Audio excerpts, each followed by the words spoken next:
ನಮಸ್ತೆ ಎಲ್ಲರಿಗೂ. Lucky life ಟಿಪ್ಸ್ಗೆ ನಿಮಗೆಲ್ಲರಿಗೂ ಸ್ವಾಗತ. 2026 ಈ ಫೆಬ್ರವರಿ. ನನ್ನ ಆತ್ಮೀಯ ಈ ಮಕರ ರಾಶಿಯವರೇ, ನಿಮ್ಮ ಒಂದು ಈ ಪ್ರೇಮ ಭವಿಷ್ಯ ಅಂದರೆ ದಿವ್ಯ ಸಂದೇಶ. ನಿಮ್ಮೆಲ್ಲರಿಗೂ ಕೂಡ ಈ ದೊಡ್ಡ ಮಟ್ಟದ ಅಭಿನಂದನೆಗಳು. ಏಕೆಂದರೆ ನಿಮ್ಮ ಪ್ರೇಮ ಜೀವನದಲ್ಲಿ ಈಗ ಒಂದು ಮಹತ್ತರವಾದ ಬದಲಾವಣೆ ಗಾಳಿ ಬೀಸುತ್ತಿದೆ. ಇಂದಿನ ಈ ಸಂದೇಶವು ವಿಶೇಷವಾಗಿ ನಿಮ್ಮ ಪ್ರೇಮ ರಾಶಿಯ ಕುರಿತಾಗಿದೆ. ಇದುವರೆಗೆ ಪ್ರೀತಿಗಾಗಿ ನೀವು ಎಷ್ಟು ಸಂಘರ್ಷ ಪಟ್ಟಿದ್ದೀರೋ, ಎಷ್ಟು ಕಾಯುತ್ತಿದ್ದೀರೋ ಮತ್ತು ಎಷ್ಟು ನಿರಾಶೆಯನ್ನು ಅನುಭವಿಸಿದ್ದೀರೋ, ಆ ಎಲ್ಲ ನೋವುಗಳಿಗೆ ಈಗ ಅಂತ್ಯ ಹಾಡುವ ಸಮಯ ಬಂದಿದೆ. ಕಳೆದ ಕೆಲವು ಸಮಯದಿಂದ ನಿಮ್ಮ ಮನಸ್ಸಿನಲ್ಲಿ ಅನೇಕ ಪ್ರಶ್ನೆಗಳು ನಿಮಗೆ ಕರೆದೊಯ್ಯುತ್ತಿದ್ದವು. ನನ್ನ ಪ್ರೀತಿ ಎಂದಾದರೂ ಯಶಸ್ವಿಯಾಗುತ್ತದೆಯೇ? ನಾನು ಯಾರನ್ನು ಮನಸಾರೆ ಪ್ರೀತಿಸುತ್ತಿದ್ದೇನೋ ಅವರು ಮತ್ತೆ ನನ್ನ ಜೀವನಕ್ಕೆ ಬರುತ್ತಾರೆಯೇ? ಈ ವರ್ಷವೂ ನಾನು ಒಬ್ಬಂಟಿಯಾಗಿಯೇ ಉಳಿಯಬೇಕೇ ಎಂಬ ಆತಂಕ ನಿಮ್ಮನ್ನು ಕಾಡುತ್ತಿದೆ. ಆದರೆ ಈಗ ಸಮಯ ಬದಲಾಗಿದೆ. ನಿಮ್ಮ ಪ್ರೇಮ ಜೀವನದಲ್ಲಿ ಒಂದು ಶಕ್ತಿಶಾಲಿ ಯೋಗವು ರೂಪುಗೊಳ್ಳುತ್ತಿದೆ. ಇಂತಹ ಯೋಗವು ವರ್ಷಗಳಿಗೊಮ್ಮೆ ಮಾತ್ರ ಸಂಭವಿಸುತ್ತೆ.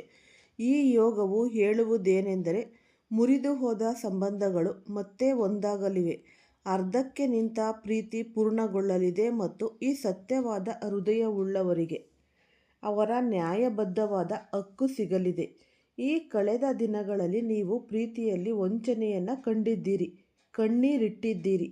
ನೀವು ಯಾರನ್ನು ಹೆಚ್ಚು ನಂಬಿದ್ದೀರೋ ಅವರೇ ನಿಮ್ಮಿಂದ ದೂರ ಹೋದರು. ನೀವು ಯಾವಾಗಲೂ ಇತರರಿಗೆ ಸಾಥ್ ನೀಡಿದಿರಿ, ಆದರೆ ನಿಮಗೆ ಅಗತ್ಯವಿದ್ದಾಗ ಯಾರೂ ನಿಮ್ಮ ಜೊತೆ ನಿಲ್ಲಲಿಲ್ಲ.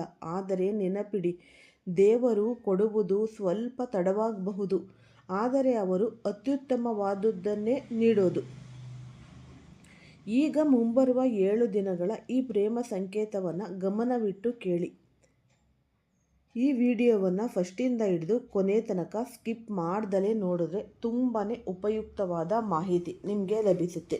ಈ ವಿಡಿಯೋ ಇಷ್ಟ ಆಗಿದ್ದಲ್ಲಿ ನಿಮಗೆ ಈ ವಿಡಿಯೋ ಇಷ್ಟ ಆದರೆ ಲೈಕ್ ಮಾಡಿ, ಶೇರ್ ಮಾಡಿ ಮತ್ತು ಹೆಚ್ಚು ಈ ರಾಶಿಯವರು ಯಾರೆಲ್ಲ ಇದ್ದೀರಾ ಅವ್ರಿಗೆ ನೀವು ಇದನ್ನು ಶೇರ್ ಮಾಡಿ.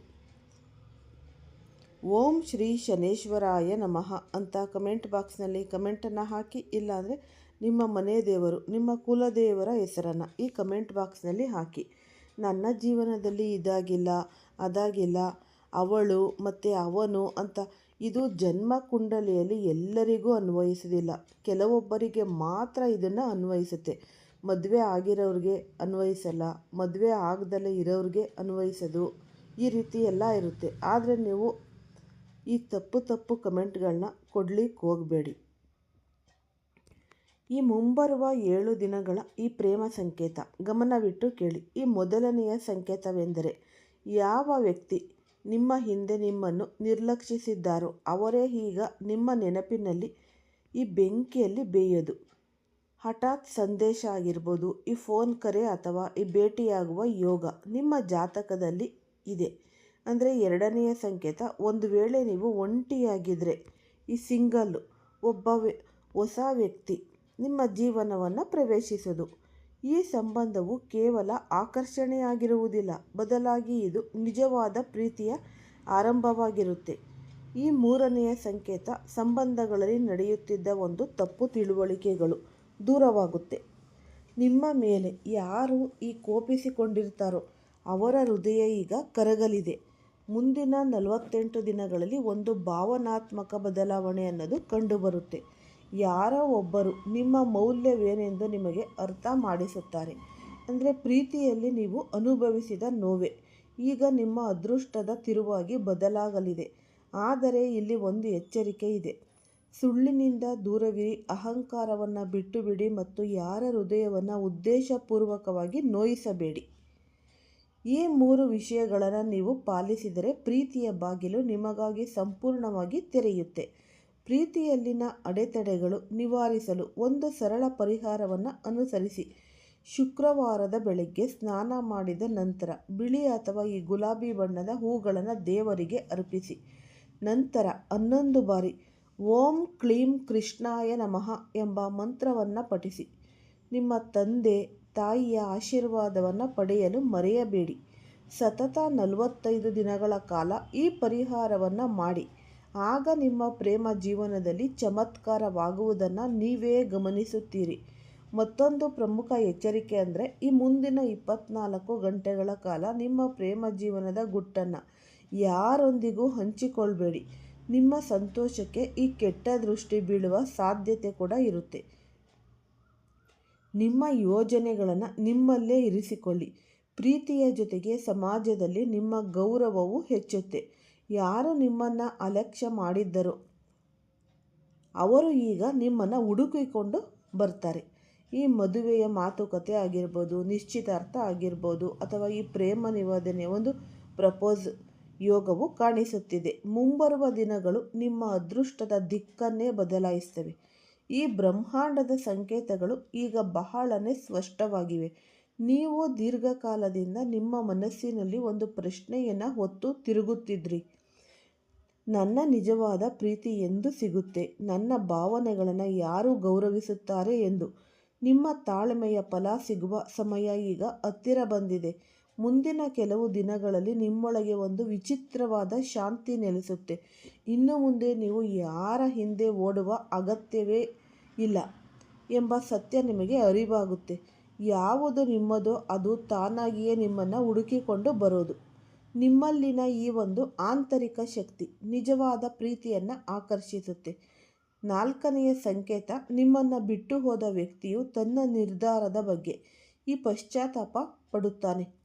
ತಾನು ಒಬ್ಬ ಉತ್ತಮ ವ್ಯಕ್ತಿಯನ್ನು ಕಳೆದುಕೊಂಡೆ ಎಂಬ ಅರಿವು ಅವನಲ್ಲಿ ಉಂಟಾಗುತ್ತೆ. ಯಾವುದೋ ಒಂದು ಮಾಧ್ಯಮದ ಮೂಲಕ ನಿಮ್ಮನ್ನು ಸಂಪರ್ಕಿಸಲು ಅವರು ಪ್ರಯತ್ನಿಸುತ್ತಾರೆ. 5ನೆಯ ಸಂಕೇತ, ನೀವು ಈಗಾಗಲೇ ಸಂಬಂಧದಲ್ಲಿದ್ದರೆ ಆ ಸಂಬಂಧದಲ್ಲಿ ಹೊಸ ಶಕ್ತಿ ತುಂಬುತ್ತೆ. ಹಳೆಯ ಜಗಳಗಳು ಕೊನೆಯಾಗಿ ಈ ಭವಿಷ್ಯದ ಒಂದು ಬಗ್ಗೆ ಒಟ್ಟಾಗಿ ಯೋಜನೆ ಅನ್ನೋದು ರೂಪಿಸುತ್ತೀರಿ.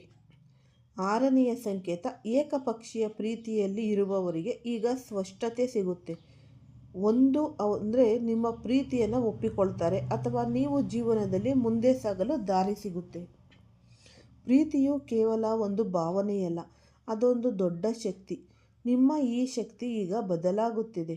ಮೊದಲು ನೀವು ದುಃಖದಲ್ಲಿದ್ದಿರಿ, ಈಗ ಆತ್ಮವಿಶ್ವಾಸಕ್ಕೆ ಬರುತ್ತಿದ್ದೀರಿ.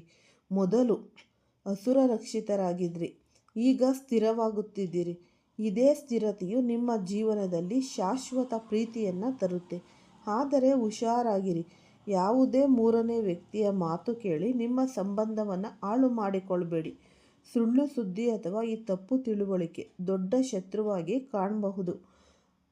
ಸತ್ಯವೇನೆಂದು ತಿಳಿಯದೆ ಯಾವುದೇ ಒಂದು ನಿರ್ಧಾರ ತೆಗೆದುಕೊಳ್ಳ ಹೋಗಬೇಡಿ.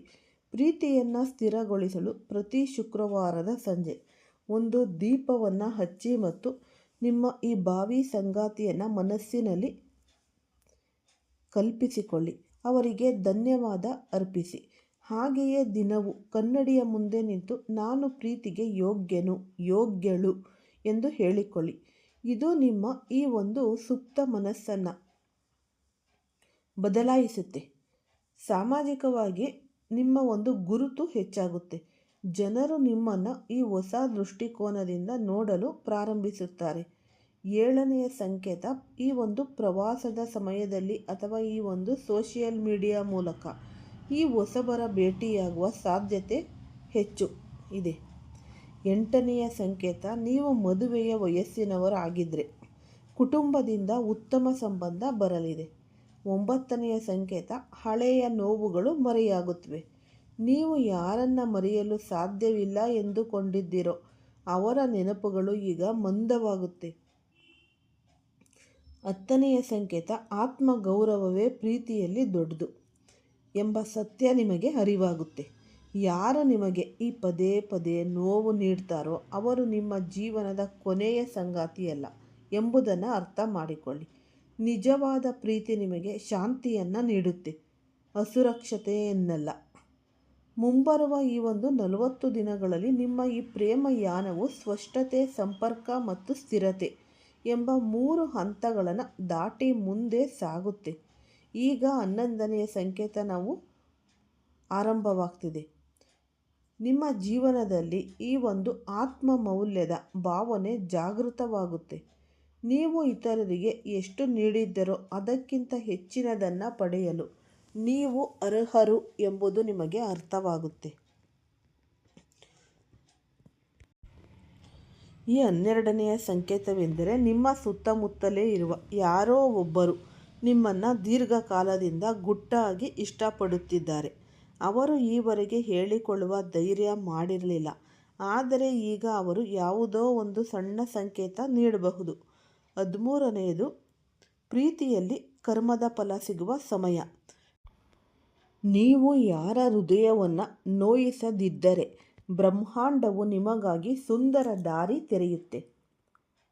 ಈ ದೂರದ ಕಾರಣದಿಂದ ಬೇರೆಯಾದವರು ಈಗ ಮತ್ತೆ ಒಂದಾಗುವ ಯೋಗ ಕೂಡ ಇದೆ.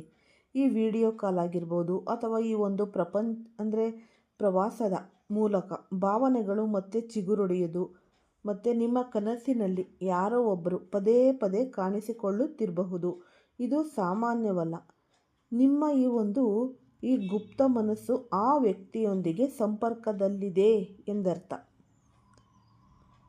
ಯಾವುದಾದರೂ ನಿರ್ಧಾರ ತೆಗೆದುಕೊಳ್ಳಲು ನೀವು ಗೊಂದಲದಲ್ಲಿದ್ದರೆ ಮುಂದಿನ ದಿನಗಳಲ್ಲಿ ಈ ದೈವಿಕ ಸಂಕೇತ ನೀಡಲಿದೆ. ಅರ್ಧಕ್ಕೆ ನಿಂತ ಈ ಸಂಬಂಧಗಳು ಮರುಜೀವ ಪಡೆಯುತ್ತವೆ. ಆದರೆ ಈ ಬಾರಿ ಎರಡೂ ಕಡೆಯಿಂದ ಈ ಒಂದು ಪಕ್ವತೆ ಇರಬೇಕು.